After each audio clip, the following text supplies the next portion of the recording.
کہ یہ میں فرق دکھانا چاہتا ہوں. تو سارے وزیروں کو بلایا اور بلا کر کہا کہ یہ ہیرا بہت قیمتی، اس کو توڑ دو. تو ہر ایک وزیر نے کہا کہ بادشاہ یہ وہ قیمتی ہیرا ہے، آپ اس کو توڑنا چاہتے ہیں، اس کو بہت بڑا نقصان. سب نے منع کر دیا، معذرت پیش کر دی. جب ایاز کو کہا گیا تو ایاز سے جب یہ کہا کہ اس ہیرے کو توڑ دو تو اس نے توڑ. بادشاہ بہت غصہ ہوا کہ یہ سارے وزیر ان میں سے کسی کی ہمت نہیں ہے اس کو توڑ دیے، وہ قیمتی تھا، تو نے کیوں توڑا؟ اس نے کہا کہ بادشاہ آپ کو حکم پہلے اس کی قیمت کی بات، اس کا قیمتی ہونا یہ بات کی بات ہے، آپ کا حکم پہلے. میرے بھائیوں، میں آپ سے یہ کہنا چاہتا ہوں کہ ہمارے سامنے اللہ کا حکم پہلے ہے، رسول اللہ صلی اللہ علیہ وسلم کا طریقہ مقدم ہے، آپ کی سنت مقدم ہے. ہم سب سے پہلے یہ بات دیکھیں کہ اللہ کا حکم کیا ہے، نبی کریم صلی اللہ علیہ وسلم کا طریقہ کیا ہے، اس کے مطابق زندگی گزاریں. الحمدللہ نحمده ونستعینه ونستغفره ونؤمن به ونتوکل علیہ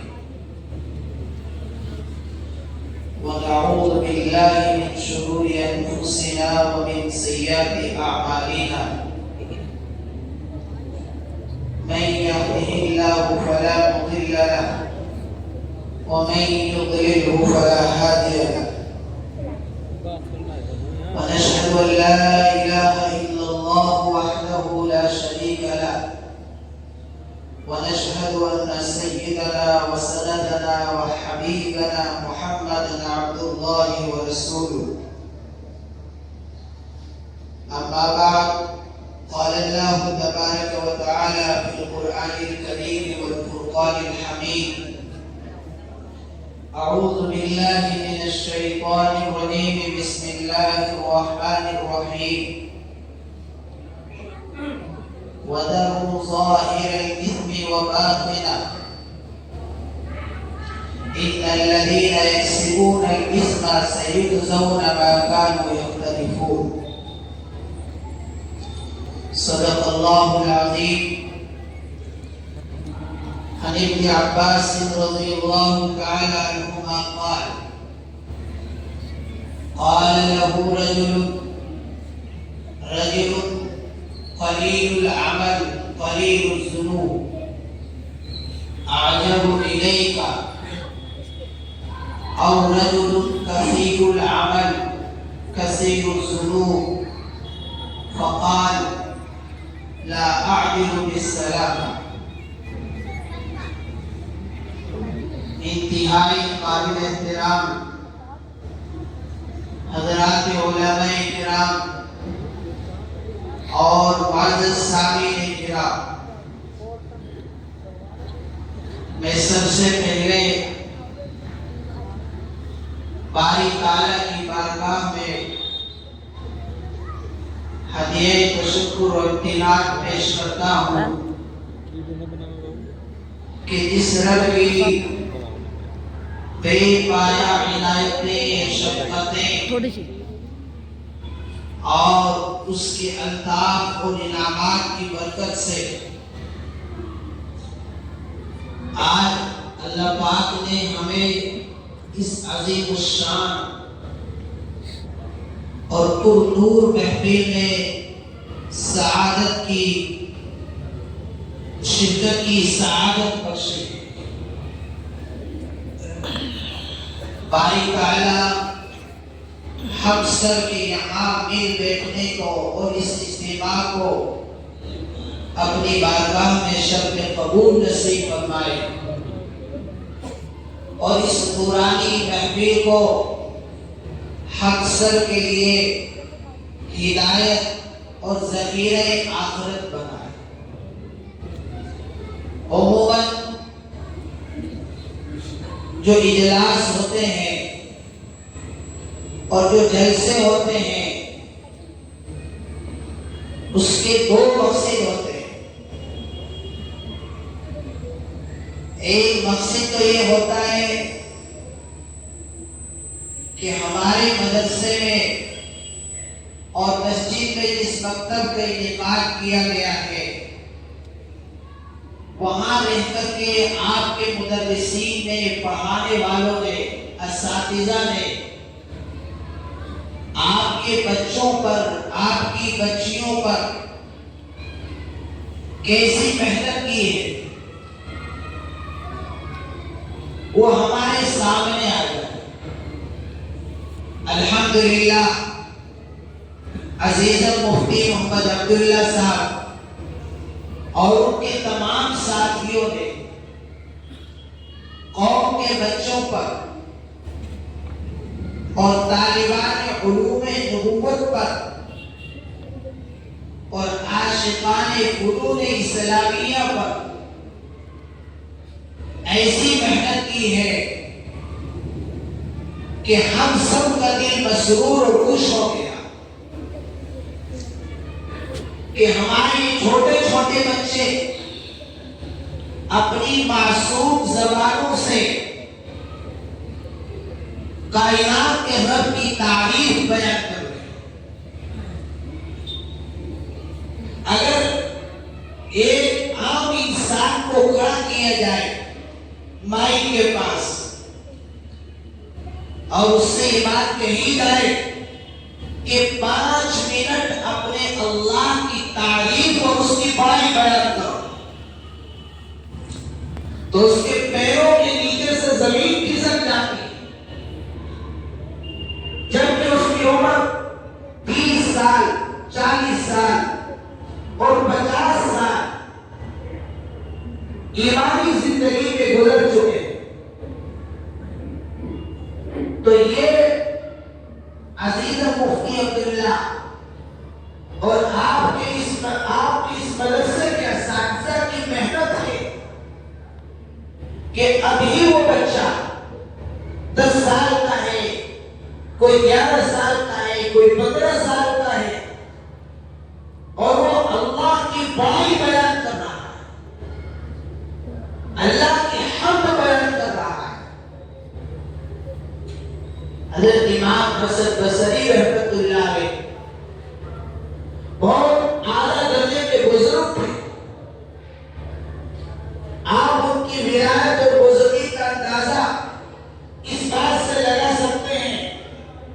کہ آپ کے زمانے میں حضرت رابعہ مصریہ علیہ الرحمہ یہ بھی خاتون بہت بڑی اللہ والی تھی، دیکھنے میں بیچاری بہت کالی کلوٹی سی تھی، لیکن حضرت رابعہ مصریہ علیہ الرحمہ کا اللہ سے خاص تعلق تھا، خاص محبت تھی اس عورت کی اللہ سے۔ آپ اندازہ لگائیے، ایک مسئلے میں ضرورت پیش آ گئی کہ امام حسن بصری رحمت اللہ علیہ سے پوچھو۔ حضرت امام حسن بصری رحمت اللہ علیہ کے بارے میں علم ہوا کہ حضرت دریا کے کنارے پہ بیٹھے ہیں اور وہاں اللہ کا ذکر کر رہے ہیں، اللہ کو یاد کر رہے ہیں۔ حضرت رابعہ علیہ الرحمہ وہی دریا کے کنارے پہ پہنچ گئی۔ حضرت امام حسن بصری رحمت اللہ علیہ کے دل میں آیا کہ رابعہ آ رہی ہے اور میں اللہ کے ذکر میں مشغول ہوں، نہ معلوم ہو مجھے کس طرف لے کر کے جائے اور کیا بات مجھ سے معلوم کرے۔ دریا کے کنارے سے اپنا مسلح کوہنی اٹھایا اور دریا کے بیچ میں لے جا کر کے پانی کے اوپر بچھا دیا اور 2 رکعت نماز نفل کی نیت باندھ کے کھڑو۔ حضرت رابعہ مصریہ علیہ الرحمہ وہ بھی چونکہ اللہ کی ولی تھی، اس کا اللہ سے خاص تعلق تھا، فوراً دل میں بات آئی کہ حسن بصری رحمت اللہ علیہ دریا کے بیچ میں مصلی بچھا کر کے مجھے اپنی ولایت اور اپنی بزرگی دکھانا چاہتے ہیں۔ حضرت رابعہ علیہ الرحمہ نے حضرت امام حسن بصری رحمت اللہ علیہ کے ٹھیک سر کے اوپر ہوا میں 2 رکعت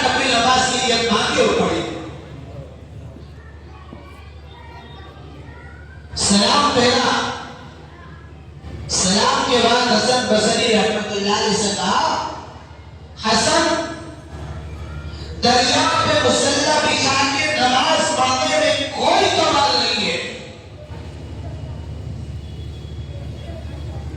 اور رابعہ کا ہوا میں مسلح بچھا کے نماز پڑھنا یہ اتنے بڑے کمال کی بات نہیں ہے، اس لیے کہ دریا کے اوپر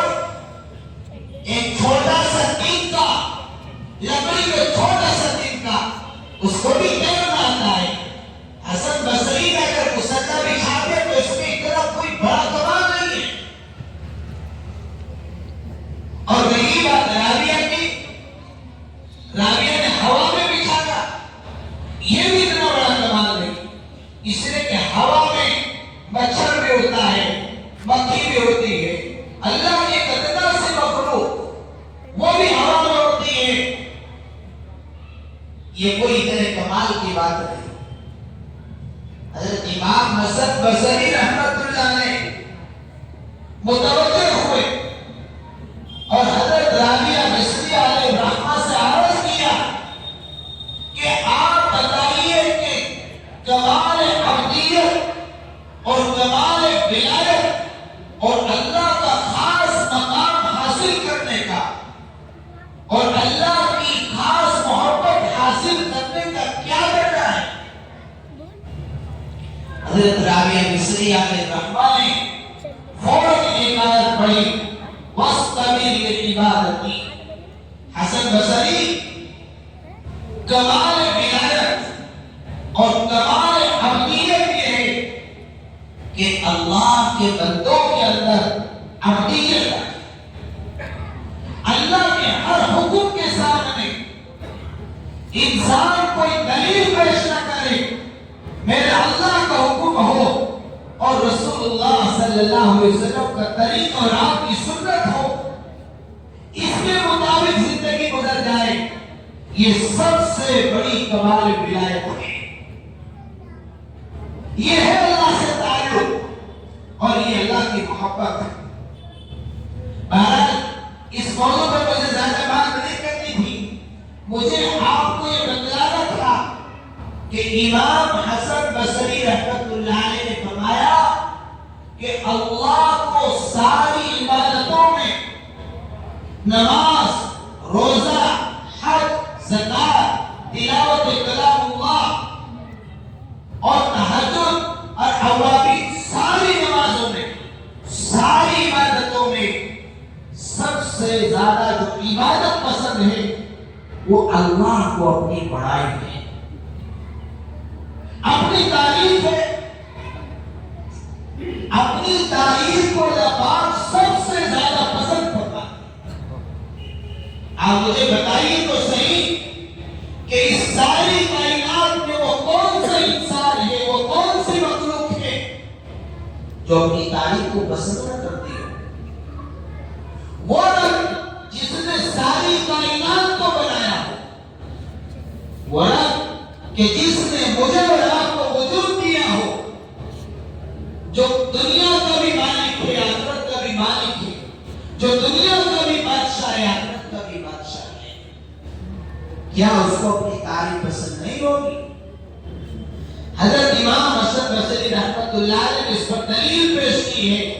کہ اللہ کو ساری عبادتوں میں سب سے زیادہ جو پسند ہے وہ اپنی تعریف ہے، اس لیے کہ اللہ پاک نے قرآن کریم میں سب سے پہلے جو سورت لکھی گئی ہے الحمدللہ رب العالمین، اس قرآن کریم میں اور اس سورت میں جو آغاز کے اللہ نے وہ اپنی حمد اور اپنی تعریف سے کیا کہ اے انسانوں، ساری تعریفیں اور ساری بڑائیاں میرے اللہ کی۔ آج ان بچوں کے ماں باپ، ان کے بھائی کتنے خوش ہوں گے کہ ہمارا چھوٹا سا بچہ جو ابھی 10 سال کا ہے، 11 سال کا ہے، 12 سال کا ہے، اور وہ اس مجمع کے سامنے اللہ کی تعریف بیان کر رہا ہے، اللہ کی بڑائی بیان کر رہا ہے۔ باری تعالیٰ ان بچوں کو اپنے نیک اور خاص بندوں میں شامل کرتا ہے اور اپنی تعریف کرنے والوں میں شامل کرتا ہے۔ میرے بھائی اور بزرگوں، میں نے آپ حضرات کے سامنے حضرت عبداللہ بن عباس رضی اللہ تعالیٰ عنہما کا ایک قول نقل کیا ہے۔ حضرت عبداللہ بن عباس رضی اللہ تعالیٰ عنہما یہ ہم سب کے محبوب جناب محمد رسول اللہ صلی اللہ علیہ وسلم کے چچازاد ہیں۔ حضرت نبی پاک صلی اللہ علیہ وسلم جب اس دنیا میں حیات تھے تو حضرت عبداللہ بن عباس رضی اللہ تعالیٰ عنہ کی عمر بہت کم تھی، 10 سال میں تھے جب نبی کریم صلی اللہ علیہ وسلم دنیا میں حیات تھے۔ ایک مرتبہ نبی کریم صلی اللہ علیہ وسلم وضو کرنے کے لیے تشریف لائے تو آپ نے نبی پاک صلی اللہ علیہ وسلم کی محبت میں وضو کا پانی رکھا تو نبی کریم صلی اللہ علیہ وسلم نے دعا دی حضرت عبداللہ بن عباس رضی اللہ تعالیٰ عنہ اللہم علمہ الکتاب وفقہہ فی الدین، اللہ میرے اس بھائی کو کتاب کا علم عطا اور دین کی سمجھ عطا فرما۔ بس سرکار دو عالم صلی اللہ علیہ وسلم نے جب یہ دعا دی تو حضرت عبداللہ بن عباس رضی اللہ تعالیٰ عنہ کو تحصیل علم کا، علم کو حاصل کرنے کا اور علم کی طرف کا بے حد شوق پیدا ہو گیا۔ کبار صحابہ کے پاس جاتے، بڑے بڑے صحابہ کے پاس جاتے،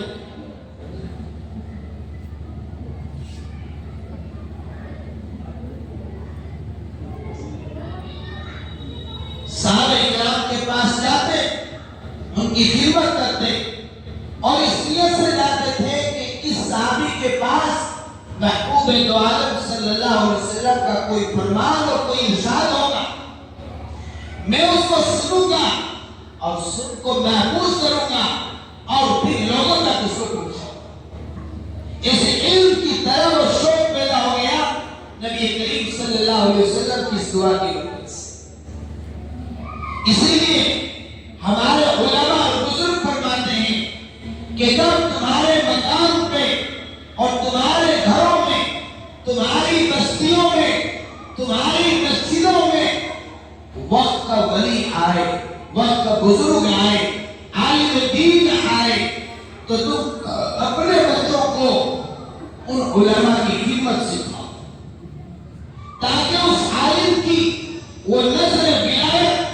اور وہ نظر علم اس بچے پر پائے اور اس کی زبان سے کوئی دعا نکلے اور ہمارا بچہ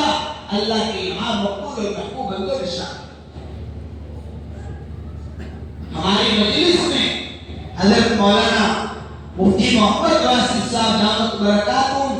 جو قریب ہی کے مدد سے مفتاح العلوم جلال آباد کے شیخ الحدیث ہیں، کتنا بڑا مقام ہے شیخ الحدیث ہونا۔ ہمیں چاہیے کہ ہم کی قدر بھی کریں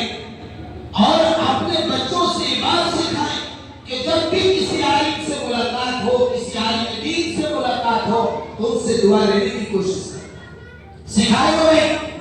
ایک بات میری ہوگی جو آپ کو اپنے دل و دماغ میں بٹھانی ہے کہ ہم اپنی آنے والی نسلوں کے دلوں میں، ان کے دل و دماغ میں اللہ کے خاص بندوں کی محبت ضرور اتاریں گے انشاءاللہ۔ عام طور سے ایسا ہوتا ہے کہ جلسہ 4 گھنٹے چلا اور بات کوئی بھی پلے نہیں، تو ایک بات یہ یاد رکھنا جلسے کی کہ انشاءاللہ ہم اپنی اولاد کو، اپنی نسلوں کو یہ سکھا کر کے جائیں گے کہ قرآن کے حامل سے اور قرآن کے عامل سے، قرآن کے پڑھنے والوں کے سے ہم اپنے دلوں میں محبت رکھیں گے انشاءاللہ۔ اللہ نہ کرے، اللہ نہ کرے ہمارے کسی بھی انسان کے دل میں علماء سے بغض اور حسد پیدا کرے۔ رسول فقہاء والمحدثین حضرت مولانا رشید احمد گنگوئی رحمۃ اللہ علیہ فرمایا کرتے تھے کہ جس آدمی کے دل میں علماء کی طرف سے بغض ہوتا ہے، ہے، عداوت ہوتی ہے۔ جب اس سے انتقال ہو جائے تو اس کی قبر کو کھول کر دیکھ لینا، اس کا چہرہ قبلے سے ہٹا ہوا۔ اللہ سب کی حفاظت کرتا ہے۔ بہرحال حضرت عبداللہ بن عباس رضی اللہ تعالیٰ عنہما سے ایک شخص نے عرض کیا کہ حضرت میں آپ سے ایک بات عرض کرنا چاہتا ہوں۔ فرمایا ضرور عرض کیجیے۔ اس شخص نے عرض کیا کہ حضرت ایک آدمی تو ہے کہ جس کا عمل بہت تھوڑا سا ہے، 5 وقت کی نماز پڑھتا ہے، فرائض پڑھتا ہے، واجبات پڑھتا ہے، اور اس کے پاس زیادہ نفلی عبادتیں نہیں، تہجد کا اہتمام نہیں، اوابین کا اہتمام نہیں، اشراق کا چاشت کا اہتمام نہیں، ذکر و اذکار کا اہتمام نہیں، تسبیحات کا اہتمام نہیں، تھوڑا عمل ہے اس آدمی کا، لیکن اس کے ساتھ ساتھ اس آدمی کے گناہ بھی کم ہیں۔ قلیل العمل قلیل الذنوب، ایک آدمی وہ ہے ہمیں کہ جس کا عمل بھی تھوڑا ہے اور اس کے گناہ بھی تھوڑے، نہ وہ کسی کی برائی کرتا ہے، نہ وہ کسی کی غیبت کرتا ہے، نہ وہ کسی کی چغلخوری کرتا ہے، نہ وہ ترازو مارتا ہے، نہ وہ وزن کم کر کے دیتا ہے، نہ وہ جھوٹ بولتا ہے، البتہ اس کا عمل بھی تھوڑا اور گناہ بھی اس کے تھوڑے سے۔ اور ایک آدمی وہ ہے کہ جس کے اعمال بہت سارے، 5 وقت کی نماز پڑھتا ہے، واجبات کی ادائیگی ہے، روزہ بھی رکھتا ہے، زکوٰۃ بھی دیتا ہے، حج بھی کر لیا ہے، اور مہینے میں 3 دن کے روزے بھی رکھتا ہے، اشراق بھی پڑھتا ہے، چاشت بھی پڑھتا ہے، اور ہر وقت اللہ اللہ سبحان اللہ الحمدللہ، جب بھی دیکھو اللہ کے ذکر میں مشغول ہے۔ لیکن اس کے ساتھ ساتھ اس کے گناہ بھی بہت سارے، ذکر بھی کرتا ہے، تسبیح بھی پڑھتا ہے، اللہ کی حمد بھی گاتا ہے، اس کی بڑائی بھی گاتا ہے، تلاوت کلام اللہ بھی کرتا ہے، لیکن اس کے گناہ بھی بہت سارے۔ جب دیکھو جس آدمی کے پاس بیٹھو اس کی برائی کرتا ہے، غیبتیں کر رہا ہے، چغلخوری کر رہا ہے۔ حضرت آپ بتائیے کہ ان دونوں آدمیوں میں کون سا آدمی آپ کو پسند ہے؟ وہ مفسر قرآن، ترجمان قرآن حضرت عبداللہ بن عباس رضی اللہ تعالیٰ عنہما کا جواب سنو۔ حضرت نے فرمایا کہ وہ آدمی جس کے اعمال تھوڑے ہیں، جس کا عمل تھوڑا ہے اور گناہ بھی اس کے تھوڑے ہیں، یہ اس سے زیادہ مجھے پسند ہے جس آدمی کے اعمال بھی بہت زیادہ ہو اور گناہ بھی بہت زیادہ۔ میرے بھائیوں، حضرت عبداللہ بن عباس رضی اللہ تعالیٰ عنہما کا یہ قول نقل کرنے کا مقصد یہ ہے کہ آج ہمارا معاشرہ اسی چیز کا شکار ہو چکا ہے۔ جب بھی کسی اللہ والے کی خدمت میں جانا ہوتا ہے، جب بھی کسی عالم دین کے پاس جانا ہوتا ہے، تو ہمارا سب سے پہلا اس کے پاس سوال ہوتا ہے کہ حضرت کوئی وظیفہ بتاؤ، حضرت کوئی تسبیح بتاؤ، ہمارا کاروبار بالکل ٹھپ ہو گیا، دکان بالکل بند ہو گئی ہے،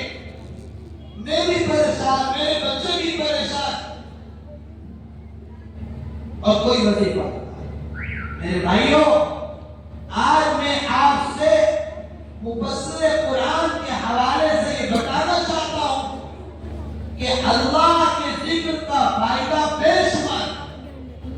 اللہ کی تسبیح بیان کرنا،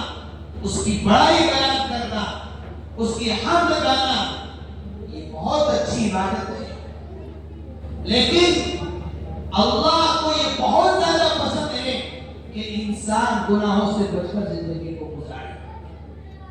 جب تک ہم اپنی زندگی کو منکرات سے نہیں ہٹائیں گے، جب تک ہم اپنی زندگی سے گناہوں کو نہیں نکالیں گے تو یہ ذکر و اذکار ہمیں کامل طور پر فائدہ نہیں پہنچا سکتے. ہم کتنا ہی لا الہ الا اللہ پڑھیں، سبحان اللہ پڑھیں، بے فائدہ ضرور ہوگا، لیکن جتنا فائدہ ہمیں اس صورت میں ہوگا جبکہ ہم اپنی زندگی سے گناہوں کو نکالیں گے اور اللہ کی عبادت چاہے تھوڑی ہو جائے، چاہے آپ نفلیں کم پڑھ لو، لیکن اگر ہم اپنی زندگی کو منکرات سے بچا کر کے گزاریں گے، گناہوں سے ہٹ کر کے گزاریں گے، تو ہمیں اللہ کی ذات سے امید نہیں، یقین ہے اس بات کا کہ ہم بہت جلد اللہ کی نظر میں محبوب اور مقبول ہونے لگتے ہیں. اس لیے میرا آپ تمام حضرات سے یہ پیغام ہے کہ آج کی اس مجلس سے ہم انشاءاللہ یہ ارادہ کر کے جائیں گے کہ جتنے گناہ ہماری ذات میں ہیں، ہمارے مکان میں ہیں، گھروں میں، بچوں میں، جتنے بھی گناہ ہیں وہ سارے نکال کر کے جائیں گے. میرے بھائیوں، جب تک ہم یہ کرتے رہیں گے کہ والد اور والدہ مصلی کے اوپر نماز پڑھ رہے ہیں، مسجد میں جا کر کے نماز پڑھ رہے ہیں، اور تزکیات استغفار کی بھی چل رہی ہے، الحمدللہ کی بھی چل رہی ہے، سبحان اللہ کی بھی چل رہی ہے، اللہ اکبر کی بھی چل رہی ہے، اور درود شریف بھی پڑھا جا رہا ہے، لیکن ہم دیکھ رہے ہیں کہ ہمارا بچہ بستر پہ جاتا ہے اور بستر پہ جا کر کے وہ فلمیں دیکھ رہا ہے، گانے سن رہا ہے، تب تک ہماری زندگی کے مسائل حل نہیں ہو سکتے. حضرت مفتی صاحب بیٹھے ہوئے ہیں، میری اس بات کی تائید فرمائیں گے کہ جب تک ہم اپنے گھروں کے اندر سے اللہ کے احکام کو توڑنا بند نہ کر دیں اور گناہوں کو نہ چھوڑ دیں، منکرات کو نہ نکال دیں، تب تک ہماری زندگی کے مسائل کامل طور پر حل نہیں ہو سکتے. اس لیے میرے بھائیوں، ہم یہ ارادہ کریں کہ انشاءاللہ ہم اپنی زندگی سے اللہ کی جتنے بھی منکرات ہیں، جس چیز سے میرے اللہ نے روک دیا، انشاءاللہ اپنے زبان کی بھی حفاظت کریں گے، کانوں کی بھی حفاظت کریں گے اور آنکھوں کی بھی حفاظت کریں گے. میرے بھائیوں، حضرت جنید بغدادی رحمت اللہ علیہ فرمایا کرتے تھے کہ انسان کی نظر جب صحیح چلتی ہے اور یہ نگاہ جب غیر محرم سے بچتی ہے، جب کسی لڑکی سے انسان اس کو بچاتا ہے اور موبائل میں جو گندے فوٹو آتے ہیں اور جو ناجائز تصویریں اس میں آتی ہیں، اپنی آنکھ کی اس سے حفاظت کرتا ہے، تو ایک انسان 1000 نفلیں پڑھے، اس سے اس کے دل میں اتنا نور پیدا نہیں ہو سکتا جتنا نظر جھکانے سے پیدا ہوتا ہے. میرے نوجوان ساتھیوں، آپ نظر کو جھکاؤ، نظر کو تم جھکا کے چلو گے اور پھر میرے اللہ سے دعا مانگو گے. میں اللہ کی قسم کھا کے کہتا ہوں کہ وہ انسان جو اپنی نظر کو جھکا کے چلتا ہے اور اپنی نظر کو غیر محرم سے بچاتا ہے،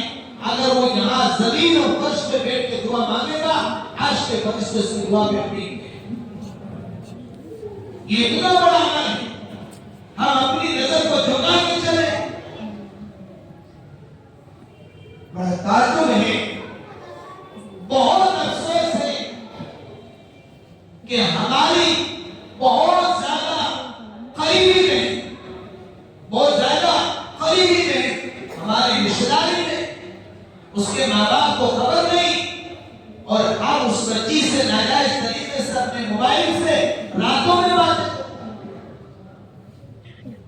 پوری رات گزر جاتی ہے ہمارے نوجوان بچوں کو کہ ہماری وہ بہن،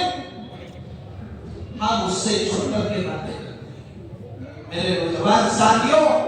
ہم ان چیزوں سے باز آ جائیں. میرا اللہ قرآن میں کہتا ہے فَأَيْنَ تَذْهَبُونَ، تم نے کس راستے کو اختیار کیا؟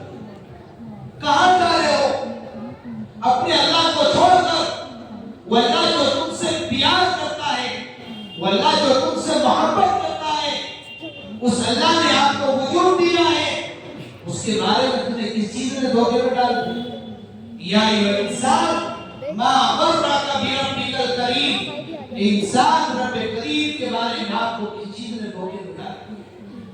اس لیے میرے بھائیوں، ہم اپنے اللہ کو پہچانیں، اس کی ذات کو پہچانیں، اس کی صفات کو پہچانیں اور اس کے حکم کے مطابق اپنی زندگی کو گزارے گا انشاءاللہ. اللہ پاک نے توبہ کے دروازے کو بند نہیں کیا. حضرت موسیٰ علیہ السلام جب وہ ایک دور پر تشریف لے جا رہے تھے تو شیطان کی ملاقات ہوئی حضرت موسیٰ علیہ السلام سے. واقعہ تو اگرچہ اسرائیلی ہے لیکن ہمارے لیے اس میں ایک سبق ہے، اس لیے میں آپ کو سنانا چاہتا ہوں. تو شیطان نے حضرت موسیٰ علیہ السلام سے کہا کہ تم کو ایک کوٹ پہ جا رہے ہو، اللہ سے ہم کلامی کے لیے بات کرنے کے لیے میری ایک درخواست لگا دینا. حضرت موسیٰ علیہ السلام نے کہا کہ آپ کی جو درخواست ہوگی میں اللہ کی بارگاہ میں ضرور پیش کروں گا. حضرت موسیٰ علیہ السلام نے معلوم کیا کیا درخواست ہے. شیطان نے کہا کہ میں نے اللہ کے حکم کو توڑ دیا اور میں نے سب سے پہلا گناہ کیا، اللہ کی بات کو ٹھکرا. اب میں اللہ کی درگاہ سے بھگا دیا گیا اور میں ملعون ہو گیا. اب میرا دل چاہتا ہے کہ میں توبہ کروں. کس نے کہا؟ شیطان نے کہا کہ اب میرا دل یہ چاہتا ہے کہ میں توبہ کر لوں. تم اللہ سے یہ بات ضرور کہنا کہ شیطان توبہ کرنا چاہتا ہے. حضرت موسیٰ علیہ السلام کا ایک وقت پہ تشریف لے گئے، اللہ سے بات ہوئی اور شیطان کی یہ درخواست رکھنا بھول گئے، واپس ہونے لگے. اللہ تعالیٰ نے فرمایا کہ اے موسیٰ، تمہیں کوئی آدمی راستے میں ملا تھا؟ عرض کیا کہ اللہ ضرور ایک آدمی مجھے ملا، ابلیس ملا تھا، شیطان. اس نے کوئی بات نہیں کی کہ جی اس نے یہ بات نہیں کی کہ اب میں توبہ کرنا چاہتا ہوں، اللہ سے یہ معلوم کرنا کیا میری توبہ قبول ہو جائے گی. تو اللہ تعالیٰ نے فرمایا موسیٰ اس ابلیس سے جا کر یہ کہہ دینا کہ ہمارے یہاں توبہ کا دروازہ بھی بند نہیں ہوا. اگر تو توبہ کرنا چاہتا ہے تو تیری توبہ قبول ہو جائے گی، لیکن اس توبہ کے قبول ہونے کی شرط یہ ہے کہ جیسے میں نے شیطان سے شروع میں کہا تھا کہ تم آدم کو سجدہ کرو، آج بھی اس کی توبہ کی قبولیت کی شرط یہی ہے کہ آدم اگر انتقال کر رہے ہیں وہ اس کی قبر پہ جا کے سجدہ کر لے، میں اس کی توبہ قبول کروں. شیطان نے وہی بات کہی کہ آدم جب زندہ تھے میں نے اس کو سجدہ نہیں کیا، اب وہ موٹا ہو گیا اپنی قبر میں ہے، اب میں اس کو سجدہ کیسے کر سکتا ہوں؟ اب میں اس کو سجدہ کیسے کر سکتا ہوں؟ اب شیطان نے جب یہ دلیل پیش کی تو حضرت موسیٰ علیہ السلام نے فرمایا کہ تیری توبہ اس طرح قبول نہیں ہو سکتی. کیوں نہیں ہو سکتی میرے بھائیوں؟ اس لیے نہیں ہو سکتی کہ جب اللہ کا کوئی حکم آتا ہے تو ہمیں اس میں دلیل اور تدبیر نہیں سوچنی چاہیے، فوراً اللہ کے اس حکم کو مان لینا چاہیے، فوراً اللہ کے اس حکم کو مان لینا چاہیے. محمود غزنوی ہندوستان کے مشہور بادشاہ گزرے، انہوں نے اپنے سارے وزیروں کو بلایا اور ان کے خاص خادم تھا ایاس. وہ ان کا بہت لاڈلا اور پیارا تھا. تو محمود غزنوی نے سوچا کہ سارے لوگ مجھے یہ تانا دیتے ہیں کہ ایاس سے بہت پیار کرتے ہو، یہ وہ قریب رہتا ہے اور اس کی بات سب سے اوپر رہتی ہے، کہ یہ میں فرق دکھانا چاہتا ہوں. تو سارے وزیروں کو بلایا اور بلا کر کہا کہ یہ ہیرا بہت قیمتی، اس کو توڑ دو. تو ہر ایک وزیر نے کہا کہ بادشاہ یہ وہ قیمتی ہیرا ہے، آپ اس کو توڑنا چاہتے ہیں، اس کو بہت بڑا نقصان. سب نے معذرت پیش کر دی ہے۔ جب ایاز کو کہا گیا تو ایاز سے جب یہ کہا کہ سیرت کو توڑ دو تو صرف توڑ دو۔ بادشاہ بہت غصہ ہوا کہ یہ سارے وزیر ان میں سے کسی کی ہمت نہیں ہے جس کو توڑ دی، وہ قیمتی تھا، تو نے کیوں توڑا؟ تو اس نے کہا کہ بادشاہ آپ کا حکم پہلے اس کی قیمتی بات، اس کا قیمتی ہونا یہ بات کی بات ہے، آپ کا حکم پہلے۔ میرے بھائیوں، میں آپ سے یہ کہنا چاہتا ہوں کہ ہمارے سامنے اللہ کا حکم پہلے ہے، رسول اللہ صلی اللہ علیہ وسلم کا طریقہ مقدم ہے، آپ کی سنت مقدم ہے۔ ہم سب سے پہلے یہ بات دیکھیں کہ اللہ کا حکم کیا ہے، نبی کریم صلی اللہ علیہ وسلم کا طریقہ کیا ہے، اس کے مطابق زندگی گزاریں، انشاءاللہ ہمارے دنیا کے مسائل بھی حل ہوں گے اور آخرت میں ہمیں انشاءاللہ کی کامیابی نصیب ہوگی۔ اللہ پاک مجھے بھی اور آپ کو بھی عمل کی توفیق عطا فرمائے، اور جو باتیں یہاں عرض کی گئی ہیں اللہ پاک ہم سب کے لیے ہدایت کا ذریعہ بنائے اور ذخیرہ آخرت بنائے، اور باری تعالیٰ اس جلسے کو اپنی بارگاہ میں شرف قبول نصیب فرمائے۔ باقی الحمد للہ۔